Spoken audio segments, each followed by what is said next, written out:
خوش آمدید کہتا ہوں، اور میں وکٹری چرچز کا فاؤنڈر اور چیئرمین ہوتے ہوئے آپ کو وکٹری چرچ کی سالگرہ کی مبارکباد دیتا ہوں۔ مجھے کئی جگہوں پر ایسا لگا جب پروگرام ہو رہا تھا کہ آپ کے ہاتھ کس نے پکڑے کہ آپ تالی نہ بجا سکیں، آپ کے ہاتھ جلدی نہیں اپنے ساتھ والے کو مبارکباد دیں۔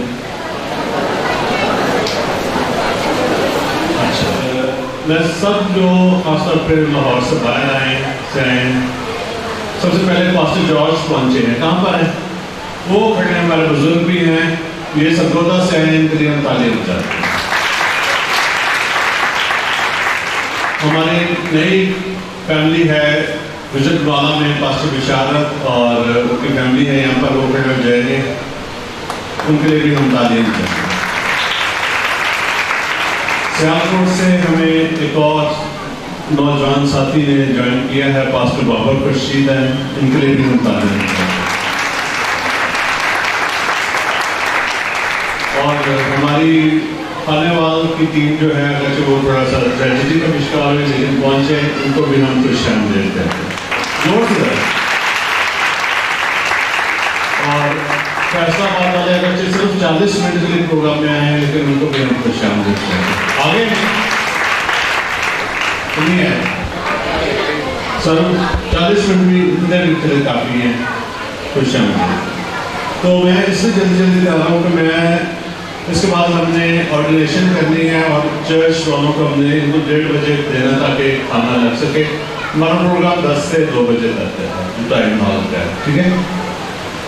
تو آرڈینیشن ہوگا اس کے بعد، لیکن اس سے پہلے ہم چند اسباق جو ہیں وہ جداؤں کی زندگی میں سے دیکھیں گے۔ کلام کے تعلق سے میں بات کر رہا ہوں۔ یہودیوں کی ایک تاریخ تھی، اور وہ جب مختلف ادوار میں سے گزرتے تھے تو مختلف لوگ جو ہیں ہمیں کردار ان کی زندگی میں نظر آتے ہیں۔ جب یشوع لوگوں کو لے کر وعدہ کی ہوئی سرزمین میں داخل ہوا، اور ایک سرکل ہمیں نظر آتا ہے اس سے پہلے بھی بنی اسرائیل کی زندگی میں، کہ خدا ان کو بلاتا ہے، وہ خدا کی طرف رجوع لاتے ہیں، پھر وہ غیر جو معبود ہیں ان کی طرف راغب ہو جاتے ہیں، پھر وہ خدا کو پکارتے ہیں، پھر خدا کسی مرد کو کسی عورت کو استعمال کرتا ہے اور ان کو ریسکیو کرتا ہے، ان کو چھڑاتا ہے۔ تو یہ صورتحال ہمیں جداؤں کی زندگی میں بھی نظر آتی ہے کہ ایک بڑی ہی پرابلم کا شکار ہیں بنی اسرائیل کے لوگ۔ اور اگر آپ لوگ پڑھیں قضات کی کتاب میں تو انہوں نے بال کی جو ہے وہ پرستش شروع کر دی، اور بال جو ہے وہ ایک پریفکس ہے، ان کو نام سے پہلے لگتا ہے، بال کے ساتھ مختلف جو خدا ہیں وہ جڑ سکتے ہیں، لیکن بال کا جو لفظی مطلب ہے وہ ہے آقا، قبضہ رکھنے والا، اور ہسبینڈ۔ آقا، قبضہ رکھنے والا یا ہسبینڈ۔ اور کنانیوں کے لیے یہ بال جو تھا یہ زرخیزی کا خدا تھا، اور اس کی ایک فیمیل ورژن تھی جسے استارات کی دیوی کے طور پر کہتے ہیں، اور لوگوں نے ان کی پوجا شروع کر دی۔ اگرچہ اہل یہود نے مکمل طور پر یہوہ خدا کی پوجا جو تھی پرستش کرنا نہ چھوڑی، لیکن جب وہ بہت مشکل میں ہوتے تو وہ یہوہ خدا کو پکارتے، لیکن عام حالات میں وہ بال کی ہی پرستش کرتے تھے، کیونکہ وہ سمجھتے تھے کہ یہ زرخیزی کا خدا ہے اور یہ ہمیں ہر روز اچھی چیزیں مہیا کرنے والا خدا ہے۔ لیکن جب انہوں نے بال کی پرستش کی تو اس کا نتیجہ یہ نکلا کہ خدا نے انہیں دشمن کے ہاتھوں میں کر دیا، اور مدیانی جو ہیں وہ ان پر حملہ کرتے ہیں، اور حوالے میں سے پڑھے، لیکن ہم یہ بتا رہا ہوں کہ مدیانی آتے ہیں ان کی گندم لے جاتے ہیں، ان کی بھیڑ بکریاں لے جاتے ہیں، جو کچھ وہ بوتے ہیں بیرون دشمن جو ہے وہ آ کر ساری چیزوں کو لے جاتا ہے۔ اور پھر جب وہ اپنے گھر میں ہے، ایک شخص جدعون، اور وہ گیہوں جھاڑ رہا ہے تو خدا کا فرشتہ اسے آتا ہے اور اسے کہتا ہے سورما کا مطلب ہے بہادر شخص، کہ تو کچھ چھپا ہوا ہے، خدا جو ہے تجھے اپنے جلال کے لیے استعمال کرنا چاہتا ہے، خدا تجھے اپنے کام کے لیے استعمال کرنا چاہتا ہے۔ اور لیکن وہ جدعون کہتا کہ نہیں، میں وہ شخص کیسے ہو سکتا ہوں؟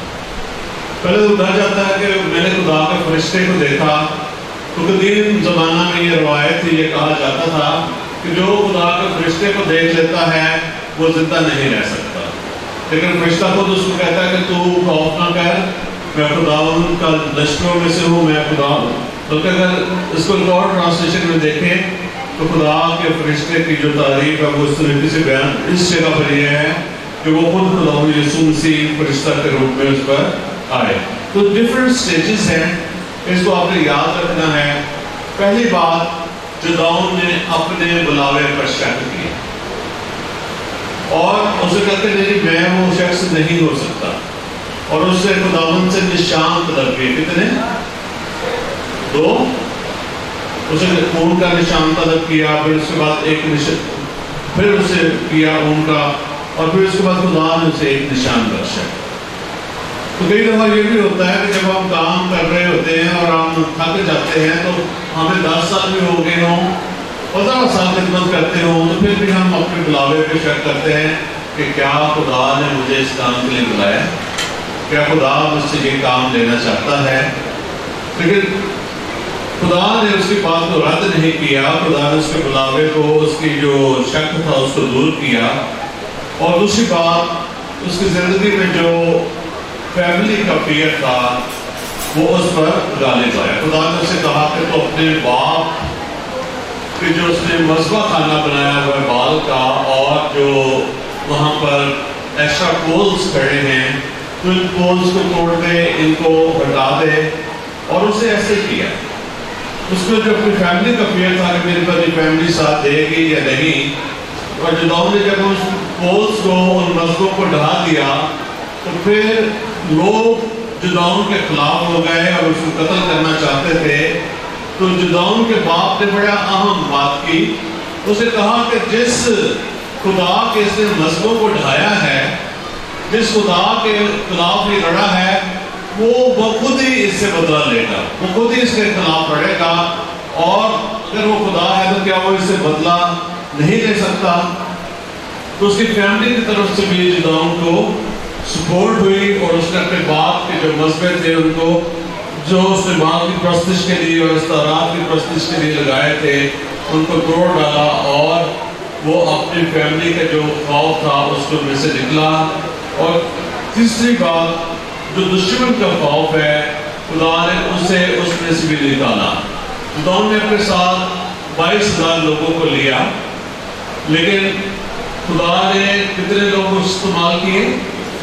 300۔ 22,000 سے 10,000 ویسے چلے گئے، 12,000 رہ گئے، 12,000 میں سے بھی صرف 300 لوگ تھے جن کو اس نے استعمال کیا، اور اس جدعون نے خدا کے لیے بڑی فتوحات کو جیتا۔ پانچویں بات آپ کو اس میں بتا رہا ہوں کہ اس نے خدا کی فرما برداری کی۔ جب وہ جیت کر آیا تو لوگوں نے اسے کہا کہ تو بادشاہ بن جا، لیکن اس نے کہا کہ میں بادشاہ نہیں بنوں گا، کیونکہ اس جو قوم ہے اس پر سلطنت صرف خدا ہی کی ہوگی۔ یہ اگر آپ پڑھنا چاہتے تو لکھ رہے ہیں یا دیکھ رہے ہیں جو بھی ہے، تو یہ آپ کو 8ویں باب سے 22 اور 23 میں ملے گا کہ اسے کہتے ہیں کہ تو ہمارے پر سلطنت کر، تو اسے یہ دعویٰ دیتے ہیں کہ تو نسل سلطنت کر، تو ہم پر سلطنت کر، تیرا پوتا ہم پر سلطنت کرے، تیرا بیٹا ہم پر سلطنت کرے۔ لیکن وہ کہتا ہے کہ میں یہ کام نہیں کروں گا، اور انہوں نے کہتا ہے کہ صرف خدا ہی بادشاہ ہے۔ اور چھٹی بات جو اس کی زندگی سے ملتی ہے کہ اتنی بڑی کامیابیوں کے بعد اس نے پھر خدا کی نافرمانی کی۔ یہ 8 سے 25 آیت کا ملے گا کہ اس نے خدا کی پھر سے نافرمانی کی اور اسی کے انڈر رہتے ہوئے پھر سے نہ صرف بت پرستی شروع ہو گئی بلکہ بدکاری بھی زناکاری بھی اس کے انڈر ہی ہونا شروع ہو گئی. لوگوں نے پھر سے بت پرستی کرنا شروع کر دی. لیکن پھر بھی ان ساری باتوں کے باوجود خدا نے اس کو اچھے لفظوں میں یاد کیا کہ he is a good person. پھر اگرچہ وہ بادشاہ بنا نہیں لیکن اس نے زندگی بادشاہوں کی طرح گزاری. اس نے سونا جمع کیا, اس نے اپنے لیے پھوت بنایا, اس نے اپنے لیے ایک ذرا پتھر بنا لی اور تاکہ وہ بادشاہوں کی طرح رہے. 70 اس کے بچے تھے, حرم تھے اور بہت ساری اس کی بیویاں تھیں اور اس کا ایک اپنا بیٹا جو حرم میں سے تھا وہی اس کے خلاف باتیں ہو گیا. اس نے اس کے خلاف بغاوت بھی کی. لیکن چند اصول اس کی زندگی میں سے ملتے ہیں. پہلا اصول یاد رکھیے کہ گروتھ ہمیشہ سٹیجز میں ہوتی ہے. کوئی یہ نہیں ہوتا آج جہاں پر میں کھڑا ہوں یہاں پر مجھے آتے آتے 20 برس لگ گئے اور یہ جو سیلیبریشن آج ہم کر رہے ہیں پچھلے 20 برسوں میں کبھی ہم نے ایسی سیلیبریشن نہیں کی جس طریقے سے آج ہم نے کی ہے. پہلا چرچ جو تھا وہ 3 قبروں کی ایک چھوٹی سی عمارت کے اندر تھا اور آج خدا کا شکر ہے کہ پیپر سے کراچی تک لوگ وکٹری چرچ کی خدمت سے برکت پا رہے ہیں. گروتھ جو ہے وہ مختلف سٹیجز میں ہے. اس لیے جب آپ کام شروع کرتے ہیں نا کوئی بھی تو بے دل نہ ہوا کرے, یہ نہ سوچا کرے کب ہو جائے گا, ہوگا. گروتھ سیدھی لائن میں نہیں ہے, گروتھ سیڑھیوں کی شکل میں. ایک سیڑھی آپ چڑھتے ہیں تو پھر ایک چیلنج ہے, پھر ایک اور چیلنج ہے, پھر ایک اور چیلنج ہے.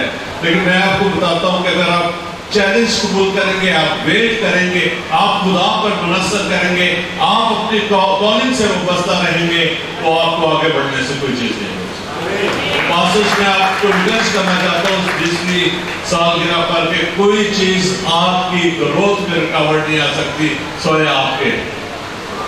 آپ اسٹریٹ لائن میں چلنا نہیں ترقی کریں گے, آپ ڈفرنٹ سٹیجز کے اندر ترقی کریں گے اور خدا ہمیشہ آپ کو برکت کرے گا. دوسرا لیسن پرنسپل جو جداؤں کی زندگی میں ہے کہ خدا ہمیشہ مہیا کرتا ہے. God calls and he provides. ٹھیک ہے جی, خدا جب کسی کام کو کرنے کے لیے بلاتا ہے تو وہ مہیا کرتا ہے.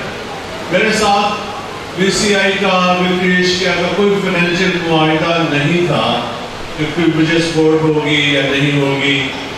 آج بھی ہم 3 مرلے کے ایک چرچ میں جو ہمارا ہیڈ آفس میں کام کر رہے ہیں, لیکن اب ہم شخصی طور پر میں ان چیزوں کے اندر سے نکل چکا ہوں. میں یہ جانتا ہوں کہ خدا جو ہے وہ کبھی اپنے لوگوں کو چھوڑتا نہیں.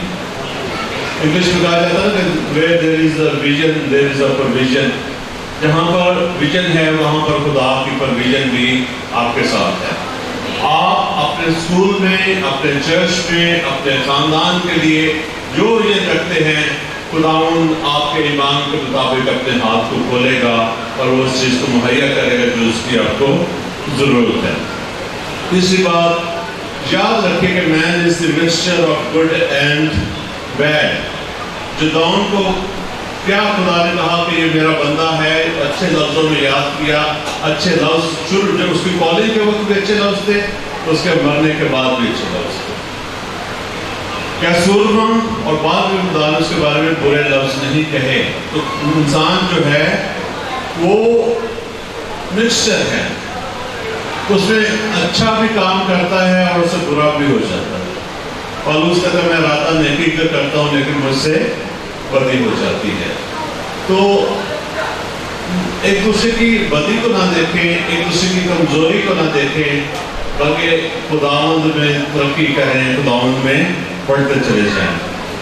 اب جداؤں کے پرابلم یہ تھا کہ اس کے پاس کلام مقدس بھی مکمل نہیں ہے, اس کے پاس مسیح کا مکاشفہ بھی نہیں ہے, اسے اس طریقے سے روح القدس کی قوت بھی حاصل نہیں ہے جیسے آپ کے پاس ہے. ہم جو ہے وہ زیادہ بہتر طریقے سے کام کر سکتے ہیں, لیکن جب ایک شخص جداؤں کو دیکھتے کہ وہ بیڈ بھی ہے اور گڈ بھی ہے اس میں ہمیں ایک چیز جو ہے اس میں سے سیکھنا ہے کہ ہمیں مستقل مزاجی کے ساتھ کام کرتے رہنا. اچھا برا ہوتا رہے گا، یہ چلتا رہے گا، لیکن میں مستقل مزاجی کے ساتھ کام کروں گا. میں پرفیکٹ نہیں ہوں لیکن میں مستقل مزاج ہوں. میں کامل نہیں ہوں لیکن میں مستقل مزاج ہوں. مجھے پتا ہے کہ میری یہ ڈیوٹی ہے، میرا یہ بلاوا ہے. میں یہاں پر ہوں، جہاں بھی رہوں میں خدا کی آواز سن کر اس کے پیچھے چلتا رہوں. جو مجھ پر بلاوا ہے میں اس کو پورا کرتا رہوں گا. آمین. اور آخری بات جو ہے کہ خدا ہمیشہ آپ کو چھڑائے گا. آپ پہ اوپر ہاتھ بدا کے مینو رب بچائے گا. آپ جس حالت میں ہیں خدا آپ کو اس حالت میں ہمیشہ نہیں رہنے دے.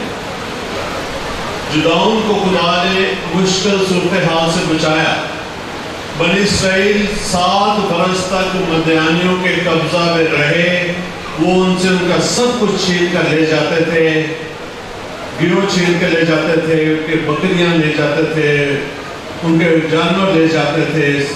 لیکن جب وہ خدا کے حضور پکارے تو خدا نے ایک قاضی کو کھڑا کر دیا جس کو خدا نے استعمال کیا اور اس نے انہیں بڑی فتح خدا نے ان کے وسیلہ سے دی. ایک اور کام جو جدعون نے کیا ہے جو آخری ہے، جب خدا مند یسوع مسیح سے ملنے کے لیے آئے یا خدا کا فرشتہ آیا تو اس نے کیا کیا؟ اس نے اس سے پہلے کچھ اور برکت مانگتا، کچھ اور کرتا. اسے کہا ٹھہرو میں تمہارے لیے ہدیہ لے کر آتا. اسے کہ بکری کا بچہ لیا، آٹا لیا اور وہ روٹیاں اور بکری کے بچے کا جو سالن تھا اسے چٹان کے اوپر رکھ دیا اور فرشتے نے اس کو ٹچ کیا اور وہاں سے آگ نکلی اور اس ہدیے کو خدا نے قبول کر لیا. کیونکہ چرچ کے اندر ایک بات ہے کہ ہر چرچ کو اپنی ٹائپ دینی ہے. تو 7 چرچ تو ریگولر دیتے ہیں، تو باقی اس میں یہ کہنا چاہتا ہوں کہ ریگولر دیا کریں. تو اب میرے ساتھ ہیلپ کریں گے.